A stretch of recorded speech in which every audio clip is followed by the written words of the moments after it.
नमस्कार, स्वागत है आप सभी का। बुलेटिन की शुरुआत करते हैं बड़ी खबरों के साथ। सोमवार को भाजपा प्रदेश भर के सभी जिलों में राज्य सरकार के विरुद्ध बड़ा प्रदर्शन करने जा रही है। इस बार प्रदर्शन का जरिया जेल है, जहां बीजेपी प्रदेश भर के सारे जिलों में जेल भरो आंदोलन करेगी। दरअसल राज्य सरकार ने धरना प्रदर्शन और जुलूस करने के लिए प्रशासन से अनुमति लेना अनिवार्य कर दिया है, जिसे बीजेपी काला कानून कह रही है। नेता प्रतिपक्ष धर्मलाल कौशिक का कहना है कि इस कार्यक्रम में सभी जिलों से 5-5 हजार भाजपा के नेता और कार्यकर्ता शामिल होंगे। कांग्रेस की सरकार राज्य में मिनी आपातकाल लगा दी है।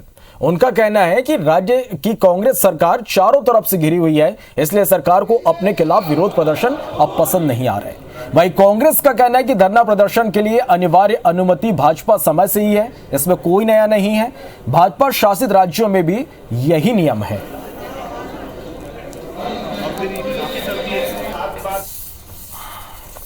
सर्कुलर जो जारी किया गया है राज्य सरकार के द्वारा, एक प्रकार से मिनी आपातकाल लगाया गया। धरना प्रदर्शन पर जिस प्रकार से शर्तें लगाई गई, इस काला कानून को तोड़ने के लिए भारतीय जनता पार्टी ने 16 तारीख को जेल भरो आंदोलन और उस काले कानून को समाप्त करने के लिए, वापस लेने के लिए ये कार्यक्रम तय किए हैं। भारतीय जनता पार्टी के द्वारा जेल भरो आंदोलन किया जाना, विशेष तौर पे धरना प्रदर्शन के नियमों को लेकर आंदोलन किया जाना बेशर्मी की पराकाष्ठा है। जिन नियमों के तहत पिछले 15 साल तक भारतीय जनता पार्टी सरकार में रहने के दौरान धरने प्रदर्शन के लिए अनुमति देती थी, उन्हीं नियमों को लागू करने की बात वर्तमान निर्देश में भी किया गया है। चलिए, तो कल छत्तीसगढ़ में बीजेपी एक बड़ा आंदोलन करने जा रही है और इस पर हम बात करेंगे। बीजेपी से हमारे साथ संदीप शर्मा जी हमारे साथ इस वक्त फोन लाइन पे जुड़ गए हैं, तो एक कांग्रेस का पक्ष रखने के लिए अजय साहू जी हमारे साथ जुड़ गए हैं। आप दोनों का बहुत शुक्रिया जी, धन्यवाद। आप संदीप जी, सबसे पहले मैं आपके पास आना चाहूंगा। कल एक बड़े प्रदर्शन की आप लोगों की तैयारी है, किस तरह से ये पूरा प्रदर्शन होगा? साथ ही कांग्रेस साफ तौर पर ये कह रही है कि जो अनुमति की बात जो कही जा रही है कि अनिवार्य हो गया अनुमति, और ये जो नियम है भाजपा के समय से ही चली आ रही है। देखिए श्रवण जी, ये इस तरह से जो बात भाजपा के समय की कह रहे हैं, ये पूरी तरह से इनकी निर्लज्जतापूर्ण बात है। ऐसा कोई 19 सूत्री का और शर्त हमारी सरकार के समय नहीं था। ये जरूर था कि अगर ये धरना प्रदर्शन में पुलिस जो है इस पर कोई अपना कानून बनाना चाहे तो बना सकती, लेकिन हमारे समय में कभी न तो ऐसी जरूरत पड़ी और न हमने बनाया। और ये सरकार भी आप देखिए कि पिछले 3 साल तक ऐसा कोई कानून उन्होंने जारी नहीं किया। अब जाकर के जब पूरे प्रदेश में सरकार के खिलाफ एक भारी जनमानस जो है विरोध में खड़ा हो गया है, तो उस विरोध को दबाने के लिए छत्तीसगढ़ में एक मिनी आपातकाल इन्होंने लगा दिया कि ये शर्तों के साथ जो धरना प्रदर्शन में हिस्सेदारी चाहेंगे उन्हीं को अनुमति दी जाएगी। अब भला बताओ, ये सरकार जो है धरना प्रदर्शन करने वालों को पहले से अपराधी समझने लग गई है, तो भला धरना प्रदर्शन कैसे होगा? और ये बात केवल भारतीय जनता पार्टी की नहीं है, इन्होंने तमाम राजनीतिक, धार्मिक से लेकर के जितने सोशल जो एक्टिविटी करने वाले लोग थे, जितने हमारे कर्मचारी वगैरह थे, शासकीय सेवक थे, जिनके साथ इन्होंने एक तरह से गलत व्यवहार किया, वो सब धरना के लिए और उसके माध्यम से सड़क पर आज आंदोलनरत हैं। उनके आंदोलन को कुचलने के लिए आज भूपेश बघेल के खिलाफ जो एक जनमानस तैयार हो गया है, जो वायुमंडल बना है, उसको कुचलने के लिए इन्होंने जो किया है, कुचक्र रचा है, उसके विरोध में भारतीय जनता पार्टी कल पूरे छत्तीसगढ़ के सभी जिलों मुख्यालय में और जेल भरो आंदोलन के लिए हम सब एकत्रित हो रहे हैं। ये सरकार से हम आह्वान करते हैं कि आप ऐसे काला कानून और जो इंदिरा सिंड्रोम से जो ग्रसित है, एक आपातकाल इन्होंने लगाया है, उस आपातकाल को वापस ले, अन्यथा छत्तीसगढ़ की जनता जो है सरकार की ईंट से ईंट बजा देगी। पूरी जनता आज भारतीय जनता पार्टी के साथ है। हम प्रत्येक जिला मुख्यालय में कल एकत्रित होंगे, सरकार के खिलाफ हम प्रदर्शन करने के पश्चात, और हम जो है इनके जो नियम है, ये धरना प्रदर्शन कानून को, उस नियम को तोड़ेंगे और हम जेल जाएंगे, हमको सरकार गिरफ्तार करे। ये हमारे आंदोलन का मूल स्वरूप है। चलिए, संदीप जी हमारे साथ बने रहेगा। अजय साहू जी हमारे साथ हैं। अजय जी, कल बीजेपी का एक बड़ा आंदोलन है और कई तरह के आरोप बीजेपी की ओर से लगाए जा रहे हैं कि मिनी आपातकाल राज्य में लगा हुआ है, आपातकाल लगा दी गई है, सरकार को अपने खिलाफ विरोध प्रदर्शन पसंद नहीं है, इसलिए ये नियम लाया गया है। क्या कुछ कहना चाहेंगे आप इस पर? देखिए, भारतीय जनता पार्टी के पास छत्तीसगढ़ में सरकार के खिलाफ कोई भी ठोस मुद्दा नहीं बचा है, इसलिए अब ये लोग ये नया फार्मूला लेकर के आए हैं। जो कानून इन्होंने अपनी सरकार के समय बनाया था, उसी के खिलाफ आज ये धरना प्रदर्शन और जेल भरो आंदोलन कर रहे हैं। इन्हें तो जो राष्ट्रीय औसत है बेरोजगारी का 7.8 और छत्तीसगढ़ में 0.6% हो गया है, वो जो 0.6% बेरोजगार बचे वो भारतीय जनता पार्टी के नेता हैं, उनसे रोजगार छीन चुका है, इसलिए वो इस तरीके से विधवा विलाप कर रहे हैं। इनको समझना चाहिए कि ये कानून जो है ये लॉ एंड ऑर्डर बने रहे, इसलिए आपने भी बनाया था और उसी को हम फॉलो कर रहे हैं। झूठ बोलना, जोर से बोलना और एक साथ बोलने से जो झूठ है वो सच नहीं हो जाएगा और जो सच है वो झूठ नहीं हो जाएगा। संदीप शर्मा जी ने कहा अभी कि सभी जिलों में इनके पास जन समर्थन है, इनके साथ लोग हैं, तो 4-4 बार जो उपचुनाव हुए उसमें आप क्यों हार जाते हैं? त्रिस्तरीय पंचायत चुनाव आप क्यों हार जाते हैं? नगरीय निकाय के चुनाव जो 2 चरण में होते हैं वो क्यों आप हार जाते हैं? किसानों के जेब में जब पैसा जाता है, केंद्र सरकार रोड़े अटकाती है, तब आप आंदोलन नहीं करते हैं। आप आंदोलन करते हैं अपने ही कानून को, अपने द्वारा बनाए गए कानून को तोड़ने के लिए, उसे काला कानून बताते हैं। अरे काला कानून तो केंद्र की सरकार ने बनाया था किसानों के खिलाफ, जिसे वापस लेना पड़ा, और ये जो कानून है ये न्याय संगत है और ये कानून हम वापस नहीं लेंगे। हम तो ये देखना चाहते हैं जिस जन तालाब की आप बात कर रहे हैं। संदीप जी हमारे साथ बने हुए हैं। संदीप जी क्या कुछ जवाब देना चाहेंगे आप? टारगेट तय किया है। देखिए, ये जो कांग्रेस पार्टी के लोग इस तरह से विलाप कर रहे हैं, ऐसा कोई कानून भारतीय जनता पार्टी नहीं बनाई थी। पूरा जनादेश जो है, जनाक्रोश इस सरकार के खिलाफ है। जितने सरकारी कर्मचारी हैं, शिक्षा कर्मी हैं, मितानीन हैं, विद्या मितान हैं, पुलिस परिवार के जो लोग हैं, जो शराबबंदी के लिए आंदोलनरत जो महिलाएं थी, ये सारे लोग और जितने ग्रामीण अंचल के सारे लोग आज सरकार के खिलाफ हैं। समाज का हर वर्ग इस सरकार के खिलाफ है। आप देखे होंगे यहाँ पर श्रवण जी, पूरे रायपुर का हर सड़क से लेकर के हर धरना स्थल जो है इस सरकार के खिलाफ खचाखच भर गया था। लोगों को लाठी से पीट रहे हैं, डंडे से मार रहे हैं, पुलिस अपने जनता के सिर को जूतों से कुचल रही है, पुलिस के अधिकारी लोगों के साथ मुक्केबाजी कर रहे हैं, पुलिस परिवार के लोगों को इन्होंने पुलिस से पिटवा दिया। यहाँ पर इस तरह की घटनाएं हो रही है। तमाम लोग जो है धरना स्थल पर अपने प्राण को त्याग दिए, किसान इनके धरना स्थल पर आके मर गए, किसानों के संग इन्होंने अत्याचार इतना किया है आज आकर के। तो फिलहाल तो प्रदेश में यह मुद्दा गर्म है और आप लोग कल एक बड़े आंदोलन की तैयारी में, देखना होगा कि आंदोलन के दौरान किस तरह की तस्वीरें यहां से निकलकर सामने आती है। आप दोनों का बहुत शुक्रिया हमारे साथ जुड़ने के लिए, इस तमाम बातचीत के लिए। चलिए बढ़ते हैं आगे। पूर्व कृषि मंत्री बृजमोहन अग्रवाल ने राज्य के कांग्रेस सरकार की गोबर खरीदी योजना पर सवाल उठाए और उन्होंने कहा कि छत्तीसगढ़ की आबादी 3 करोड़ है, लेकिन गोबर बेचने वाले 25,000 हैं। इनमें से भी 1,000 कांग्रेसी हैं जिन्हें इस योजना की अधिकतम राशि मिल रही है, बल्कि जबकि बाकी जो 24,000 लोग हैं उनको 500 और 1,000 से ऊपर नहीं मिल रहा। इन आरोपों पर कांग्रेस का कहना है कि बृजमोहन अग्रवाल हमेशा गलत आंकड़े बताकर जनता को गुमराह करने की कोशिश करते हैं। किसान कांग्रेस के पूर्व प्रदेश अध्यक्ष चंद्रशेखर शुक्ला का कहना है कि 15 साल तक भाजपा गौ पालकों की संख्या नहीं बढ़ा पाई। अगर भाजपा आदिवासियों को जर्सी गाय दी होती तो यह स्थिति नहीं होती। उन्होंने कहा कि कांग्रेस सरकार राज्य के गौ पालकों को गोधन न्याय योजना के तहत राशि दे रही है तो भाजपा नेताओं के पेट में दर्द हो रहा है। छत्तीसगढ़ की पॉपुलेशन 3 करोड़ है, उसमें से 25,000 लोगों से गोबर खरीद रहे हैं और 25,000 लोगों में से 1,000 लोगों के खाते में मैक्सिमम पैसा जा रहा है और बाकी पैसा जो है वो भी 1,000 लोग कांग्रेस के लोग हैं, कांग्रेस के कार्यकर्ता हैं। बाकी 24,000 लोगों के खाते में 500, 1,000 रुपए, 2,000 रुपए ऐसा जा रहा है और सभी योजनाएं कागजी योजनाएं हैं। गांव गंवई मन के आदमी मन ला यदि गोबर के पैसा मिलते तभी वो मन ला पेट में पीड़ा होते। आज यदि 25,000 किसान मन यहाँ गोबर बेचत है तो वो मन किसान है जो गौ पालक है। 15 साल तक के लिए भारतीय जनता पार्टी के शासन काल में गौ पालक उनकी संख्या घटे है। बृजमोहन अग्रवाल जी मैं याद दिवाना चाहूँ कि मन वादा करिस सबो आदिवासी परिवार मन ला, सबो किसनहा परिवार मन ला जर्सी गाय देवो। तो यदि गांव गांव में जर्सी गांव पहुंचे होते तो निश्चित तौर पर गौ पालक मन की संख्या अधिक होती। छत्तीसगढ़ के अधिकारी कर्मचारी महंगाई भत्ता को बढ़ाने की मांग लंबे समय से कर रहे हैं। राज्य के कर्मचारियों की मांग है कि उनका डीए केंद्र की तर्ज पर किया जाए। कर्मचारी नेता विजय झा ने बताया कि महंगाई भत्ता को लेकर प्रदेश के कर्मचारी और अधिकारी नाराज हैं। जल्द ही आंदोलन किया जाएगा। इसके लिए 18 मई को एक बड़ी बैठक की जाएगी जिसमें आंदोलन की रणनीति तैयार की जाएगी। साथ ही आज प्रदेश के कृषि विस्तार अधिकारियों की एक बैठक हुई। बैठक में कृषि विस्तार अधिकारियों ने विभाग में प्रमोट हुए 235 पदों के आदेश को वापस लेने की मांग की। प्रांत अध्यक्ष MP आड़े ने बताया कि कोर्ट ने भी 2021 में हुए इस प्रमोशन को नियम के विरुद्ध बताया है। इसके बावजूद आदेश निरस्त नहीं किया जा रहा है। जो लंबित महंगाई भत्ता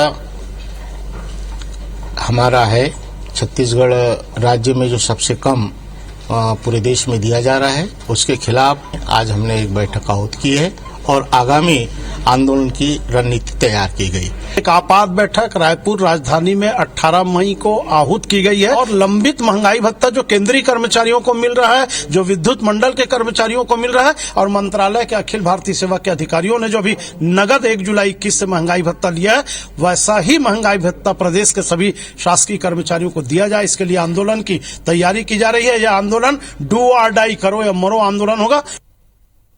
चिटफंड कंपनी के खिलाफ पुलिस एक्शन मोड में। राजनांदगांव कोतवाली पुलिस ने आदर्श क्रेडिट कोऑपरेटिव सोसाइटी के 2 संचालक मुकेश मोदी और राहुल मोदी को राजस्थान के सिरोही जिले से गिरफ्तार किया है। कोऑपरेटिव सोसाइटी पर 5 करोड़ रुपए से अधिक की धोखाधड़ी के 350 से ज्यादा मामले दर्ज हैं। राजनांदगांव पुलिस अधीक्षक गौरव राय ने बताया कि इन आरोपियों की 9,000 करोड़ से अधिक की संपत्ति है। वहीं उनके खिलाफ राजस्थान में भी 150 से अधिक अपराध दर्ज हैं। आदर्श क्रेडिट कोऑपरेटिव सोसाइटी लिमिटेड के खिलाफ अपराध दर्ज किया था आवेदन पर से। FIR नंबर 291/21 है, जिसमें डायरेक्टर मुकेश मोदी और राहुल मोदी, ये दोनों डायरेक्टर हैं उस सोसाइटी के। इनको थाना कोतवाली की जो टीम है सिरोही राजस्थान से पकड़ कर लाए हैं। ये 9,000 करोड़ से अधिक संपत्ति इनकी राजस्थान में है। 5 करोड़ तक की संपत्ति का गबन हुआ। बस्तर में धर्मांतरण का मुद्दा फिर से उबाल पर है। बस्तर में जनजाति सुरक्षा मंच के सदस्यों की मांग है कि जो आदिवासी एक बार धर्म परिवर्तन कर लेता है उसे अनुसूचित जनजाति से बाहर किया जाए, ताकि धर्मांतरित लोगों को आरक्षण का लाभ न मिल सके। धर्मांतरण को लेकर जनजाति सुरक्षा मंच ने रैली और विरोध प्रदर्शन के साथ राष्ट्रपति के नाम ज्ञापन भी दिया। जनजाति सुरक्षा मंच के सदस्यों की लंबे समय से यह मांग रही है, इसके लिए वो समय समय पर आंदोलन करते रहे हैं। जो धर्म परिवर्तन कर लेते हैं, जो ईसाई या मिशनरी संस्था वाले लोग हैं, इस्लाम कबूल कर लेते हैं जनजाति समाज के, वो लोग इसका दोहरा लाभ ले रहे हैं। यह चलते हुए मूल जनजाति समाज का विकास नहीं हो पा रहा है, आर्थिक विकास नहीं हो पा रहा है। यह विषय समाज का विषय बने, यह हम मुद्दा लेकर के संसद तक जाने वाले हैं। बलौदाबाजार जिले के कसडोल में एक गैस वेल्डिंग दुकान में अचानक आग लग गई। सूचना मिलती मौके पर पुलिस और फायर ब्रिगेड की टीम पहुंची, जहां आग बुझाने के दौरान दुकान में रखा सिलेंडर फट गया। हादसे से ड्यूटी कर रहे 5 लोगों को गंभीर चोटें आई। घायलों को इलाज के लिए सामुदायिक स्वास्थ्य केंद्र में भर्ती कराया गया है, जहां 4 लोगों को प्राथमिक उपचार के बाद घर भेज दिया गया। वहीं आरक्षक की गंभीर हालत पर उन्हें रायपुर रेफर किया गया। वहीं दमकल वाहन चालक ने बताया कि दुकान में घरेलू गैस होने की जानकारी किसी को नहीं थी।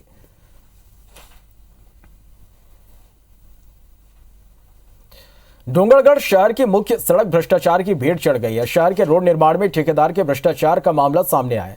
दरअसल शहर में 2 करोड़ की लागत से रोड बनाई गई, मगर जब सड़क की जांच करने दुर्ग से टीम पहुंची तब पता चला कि 6.5 इंच मोटी सड़क के निर्माण को 3.5 इंच में लाकर समेट दिया गया, जिसके बाद ठेकेदार को दोबारा सड़क निर्माण करने निर्देश जारी किया गया। पूरे मामले में सीएमओ यमन देवांगन का कहना है कि शिकायत पर प्रशासन ने सड़क की कोर कटिंग कर जांच की। पूरे मामले की रिपोर्ट आने पर उच्च अधिकारियों को सौंपी जाएगी। बता दें कि छुई खदान के अभिजीत कंस्ट्रक्शन कंपनी को सड़क बनाने का ठेका मिला था। जेडी की टीम कल आई थी, उन्होंने 4 जगह कोर कटिंग किया है, जिसमें 10.5 सेंटीमीटर, 9.5 सेंटीमीटर, 5.5 सेंटीमीटर और 11.5 सेंटीमीटर 4 जगह कोर कटिंग निकली है। एवरेज में 9.25 सेंटीमीटर आया, 17 सेंटीमीटर की जगह। संबंधित जो शिकायत करता है ठेकेदार ने संबंधित जनपद को स्थिति में कोर कटिंग किया गया है, तो हम पर रिपोर्ट नहीं आया, आने के बाद रिपोर्ट करवाएंगे। दुर्ग नगर निगम ने 5 साल पहले बस स्टैंड के पास 2 शॉपिंग कॉम्प्लेक्स का निर्माण किया, मगर आज ये भवन खंडहर हो गए। दरअसल निगम ने जब इन दोनों शॉपिंग कॉम्प्लेक्स की नीलामी प्रक्रिया की इजाजत शासन से मांगी, तब तक शासन ने दोनों कॉम्प्लेक्स की जमीन के दस्तावेज प्रस्तुत करने कहा। निगम ने जब दस्तावेज कंगाले तब पता चला कि जमीन का ट्रांसफर ही नहीं हुआ, जिसके चलते ये कॉम्प्लेक्स धूल खा रहे। मगर अब दुर्ग नगर निगम ने जिला प्रशासन के जरिए राज्य शासन से जमीन निगम को ट्रांसफर करने के लिए कहा है। पूरी प्रक्रिया पर नगर निगम कमिश्नर का कहना है कि जल्द शासन से जमीन का ट्रांसफर लिया जाएगा, जिसके बाद कॉम्प्लेक्स की दुकानें बेची जा सकेंगी। ये भी पूर्व परिषद की गलती है, जमीन को बिना हस्तांतरण कराए उन्होंने करोड़ों रुपए की राशि उस कॉम्प्लेक्स में व्यय की। जब हम लोग ने इसका शासन को भेजा तो शासन ने जमीन संबंधित दस्तावेज प्रस्तुत करने के लिए कहा, तो हमने देखा कि वो जमीन नगर निगम को ट्रांसफर ही नहीं है। बिना दस्तावेज देखे सरकार ने नहीं दिया होगा, ज़रूरत है तो मेरी परिषद को लग के उस पर काम करने की। दोषारोपण से शहर नहीं चलने वाला है, हमें काम करना चाहिए, उन दस्तावेजों को क्लियर कराएं, हस्तांतरण कराएं। और इस परिषद में इच्छा शक्ति नहीं है, इसीलिए तो ये रुपया नहीं ला पाती है। ज़मीन को और उस पूरी बिल्डिंग को हम अपने आधिपत्य में लेना चाहते हैं। उससे जो वैल्यू जो भी निकलेगी, जितनी भी राशि आएगी, उस राशि के आधार पर ही फिर उसको हम अलॉट करते जाएंगे। रायपुर में चाकूबाजी की घटनाएं आम होने के बाद अब बदमाशों के हाथों में हथियार भी आ गए। सरेआम गोली चलाते हैं और फरार हो जाते हैं। बढ़ती वारदातों ने पुलिस सिस्टम की कार्यशैली पर तीखे सवाल खड़े किए। आखिर क्या है पूरा मामला, देखिए इस रिपोर्ट में।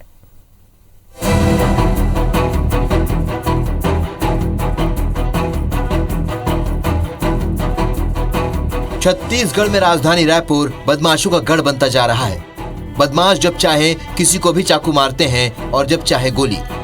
चाकूबाजी की घटनाएं आम होने के बाद अब गोलीबारी की घटनाएं सामने आने लगी हैं, जिससे राजधानी वासियों के दिलों में अब खौफ पैदा हो गया है। दरअसल छेरीखेड़ी स्थित एक बड़े होटल के पास सहेली के साथ जा रही युवती रितिका इसरानी से पहले मोबाइल और स्कूटी छीनने की कोशिश की गई। बदमाशों का विरोध किया तो धाएं से गोली मार दी और फरार हो गए। घायल युवती ने IPS24 से अपना दर्द बयां करते हुए बताया कि वो अपनी सहेली फरहीन फातिमा के साथ गुरुवार को फिटबी नामक एक कैफे जा रही थी। तभी जंगल में छिपे लुटेरे अचानक सामने आए और वारदात को अंजाम दिया। 12 मई की रात एक अपने सहेली के साथ डिनर पे जा रही एक युवती से को गोली मारकर उसके साथ लूट की बड़ी वारदात को अंजाम दिया है। हमारे साथ जो लूट की पीड़िता है रितिका इसरानी, वो हमारे साथ है। हम उससे बात करने की कोशिश करते हैं। क्या क्या लूट किया आपका ले गए? मैं फिल इन द ब्लैंक्स जा रही थी, आगे कैफे है, वहाँ जा रही थी तो लोग अचानक मेरे को दिखे वहाँ पे, तो मैं गाड़ी वापस टर्न ली। मैं अपनी एक फ्रेंड के साथ थी, मेरे टॉप से खींच के मेरे को गिरा दिया, तो गाड़ी भी गिर गई। फिर क्या बोलते हैं, मेरी फ्रेंड तुरंत भाग पाई तो भाग गई, लेकिन उन लोग दोनों लड़के फिर मेरे को पकड़ लिए। फिर मेरे को गन मतलब मेरे पेट में रखे, फिर मेरे सर पे रखे, मेरे को बार बार बोल रहे थे मैं मार दूंगा, जो है तेरे पास दे दे। मेरे पास फोन था, एयरपोर्ट्स था, मैं दोनों दे दी उसको। मतलब वो मेरी फ्रेंड की गाड़ी थी, गाड़ी उसने गाड़ी उठाई, अगले ने जिसके हाथ में गन थी वो पीछे बैठा, हल्की सी गाड़ी आगे किए और वो शूट करके चला गया।